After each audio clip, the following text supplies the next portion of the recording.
আপনি কি জানেন নবীজির মৃত্যুর কয়েকদিন আগে কি ঘটেছিল?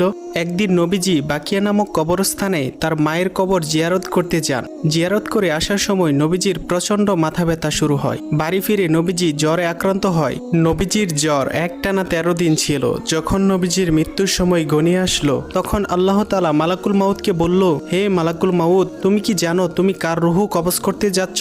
সে হলো আমার প্রাণের বন্ধু। তাকে সৃষ্টি না করলে আমি দুনিয়া সৃষ্টি করতাম না। আমার বন্ধুর সাথে বেয়াদবি কইরো না। আমার বন্ধু যদি অনুমতি দেয় তাহলেই তার রুহু কবজ করবে, নয়তো আমার কাছে ফিরে আসবে। তখন মালাকুল মউত নবীজির ঘরে উপস্থিত হলো এবং নবীজিকে সালাম করে বলল, হে আল্লাহর নবী, আমি মালাকুল মউত। আমি পৃথিবীর সকল প্রাণীর রুহু কবজ করি, কিন্তু কখনোই কারো কাছে অনুমতি চাইনি। কিন্তু আজ আল্লাহ তাআলা আপনার অনুমতি নিয়ে রুহু কবজ করতে বলেছেন। আপনি যদি অনুমতি দেন তাহলে আপনার রুহু কবজ করব, নয়তো আল্লাহ তাআলা ফিরে যেতে বলেছেন। তখন নবীজি অনুমতি দিলেন